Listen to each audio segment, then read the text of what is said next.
Good evening, everybody. It's November 18th, 2021. Bitcoin has broken down through the supports that I laid out to keep the move kind of looking like it was going to be done with the correction soon. So I wanted to zoom out here. So I'm going to go ahead and zoom out, fresh chart, and go from there. So here we are on a fresh chart here. It's a daily chart on Bitcoin. It's been pretty clear that we've got 1, 2, 3, 4, and we should be making a 5 up now, right? That much has been pretty clear. And if we're looking at this to be the case, then we would have seen support held right in this region, which is what we did see for the bottom of 4 there. Okay, it kind of broke down below, but it never violated the 0.5, okay, which would have invalidated the impulse. It did not violate that, so the impulse is still good. But the question is, how does 5 form, right? So even within an impulsive move like this, 5 can do what's called an ending diagonal, which gets very, very choppy and overlapping. Something along those lines right there, which you can see is kind of what it looks like we're doing. The hope was, obviously, if we get an impulsive move instead, we could have achieved significantly higher targets. We could have seen near 200K with that. I'm not saying that is 100% off the table right now, but this action is not super indicative of that, which is why I wanted to zoom out here and kind of see where we're going, right? But based on this 1, 2, 3, 4, 5, we should have an end target right here, anywhere between 100 and 130-ish, 135 maybe, something like that, would be the ideal end target for this. It could truncate, it could die, somewhere a little bit lower, but really, this is the ideal target for that. Okay, so what we've been trying to track within here is what is going on within this 5th wave. How is it forming? And unfortunately, there are many different ways that this could now be forming. So we had the possibility at the beginning of this looked really, really nice. It actually counted pretty decently as 5 waves up here for a 1. And then we had a beautiful ABC down for a 2. Okay, so the hope then was that, let me get rid of this fib here. If this in fact was 1 and 2 forming an impulse, what I would have liked to see, which I was saying at the time, if you were watching back beginning of October, I was saying I really want to see this top right about here at the 618 and pull back to the 382, because that would give us, here's our major 1, 2, and then this would give us our micro 1, 2 within the 3rd wave, which would have then led us up higher, for the 3rd wave up into the 100K region. So because we didn't see that, I was a little bit nervous. As you start getting above the 618 without any pullback at all, and we get into this region of the 764 or the 10, this begins looking much more like an ABC. And when you have an ABC, first off, ABCs are corrective patterns. So, a lot of times when you see an ABC, it means that it's going to reverse then and, bull market's dead, right? But that's not what that means when we're dealing with the end of the bull market here, right? We're looking for this 5th wave. We are in an impulsive macro situation here, and we do not see these end on 3 waves. We don't see impulses end on 3 waves. It just doesn't happen, right? So there should be, at a minimum, if that's our 1, 2, 3, here's 4, at a minimum we should get 1 more wave up for the end of the 5th wave here. Okay, if we saw this and then started dying, that would be an indication that the top is in and we are truncating. Maybe we ended here at like 80 to 90K. That's certainly possible. It's a little weird for Bitcoin, based historically. If you look, like the end of the bull market typically, if you look back here, right, the end of the bull market typically goes as an impulse, and actually the fifth wave extends. This was all an extended fifth wave right here. It was gigantic, and ended up with a blow off top, right? And Bitcoin has done that over and over again in its life cycle. So kind of seeing this end as a diagonal is a bit weird. But you got to go with what the market is telling you, and right now the market's telling me this probably is a diagonal. The problem is there are two ways that this could be diagonal. The first way is that, as I said, there's one, here's two, here's three, we're making four right now, and then five comes up here somewhere, yeah? And so that would look something along these lines like this, okay? So actually three's here, and this is like an ABC within four. Okay, so this is the diagonal that I've been looking at on my chart. If you've been watching, that's the main diagonal I've been looking at. But in zooming out and kind of starting from fresh and realizing, kind of reminding myself that I was saying back here, this could very well be an ABC, I have an alternative to show you as well that we need to be aware of, okay?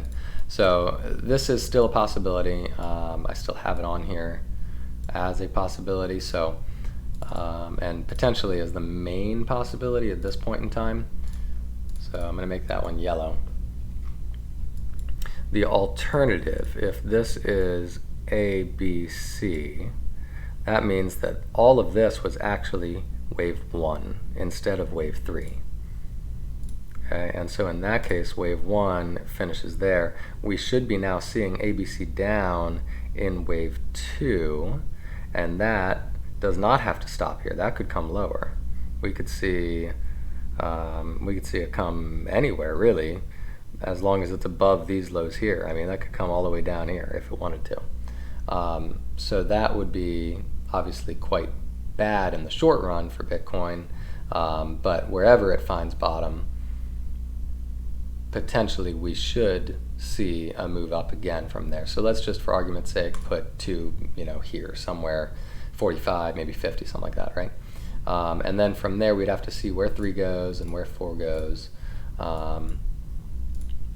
And we would then have a different diagonal to look at. Okay, so here is the alternate view. I'll put that in red. So what we would need to see is a clear bottom in 2. This one, like I said, was very clear, ABC down. We're not really seeing that right now. We might be seeing a flat correction like this, but if it comes down lower, that is less likely. We may do something here. We do an ABC down, something like that. Not quite clear on how that's going to play out right now, but for argument's sake, if we put our 2 there and then maybe 3 gets there, we might end up with a diagonal that looks significantly different, something like this, right? And in that case, we can get these wild swings. It would look like this, and then a big pump up, and then another big drop, and then another big pump up. So that is a possibility as well. If this breaks this diagonal situation, I have to assume that we're in a larger diagonal situation like this. And the reason is, once again, we're looking for an end to this wave 5. And it does not end on 3 waves, and there is no way to count this as 5 waves right now. There just isn't. So we need to see at least one more wave up, whether it's in the smaller diagonal that we're tracking right now, or this cracks down, breaks down here and ends up making a larger diagonal. In either one of those cases, we need to see 5 waves within this ending wave here. Okay, so that's just a quick, I know that's confusing, and diagonals are terrible trading cues because of that, because it's always a little bit unclear whether or not, is that a completed first wave, or is that just A and B within a larger one? That's it's really difficult to say that as you're going through it. It's kind of only in retrospect that you can see what's going on. So that's why these diagonals are really, really difficult to trade, and they're not good at all to do leverage trading with, because you have the potential of this just dies here, but then bounces after that. So okay, so that's the two potential scenarios diagonally that we're looking at. The other scenario, it's not acting like it, but it could still do an impulse up if we find support somewhere soonish, right? So let's get rid of this diagonal, let's get rid of this red count, let's get rid of, we're not going to get rid of this, but we're going to modify it. So within this possibility, if we're still looking impulsively, wave 3 should, based on this, at least get to this 1618, and we're still making the moves within wave 3 here, right? So within this wave 3, we should see 5 waves. And that's why I was saying here, we wanted to see the 618 to 382, then we'd see a pullback like this, and then a final move up, right? That would have been an ideal situation, and you can see this action does not look like that at all. And so that's why it's quite confusing right now what it's doing. But basically, we're looking for potentially 5 waves within that 3 if this is going to stay impulsive. And so what we need to see at this point, it's pretty clear that 1 is topped out, and it really looks like this is the top of 1 and we're doing a weird flat correction, although this is already kind of surpassing where Y should have ended in that correction, so that's not great. But let's just, for argument's sake, say that this is the top of 1 right here. And so we'll draw a fib from the bottom to the top, like so. This is part of the correction. Here's A, here's B. We're waiting on C, or rather WX, and we're waiting on Y.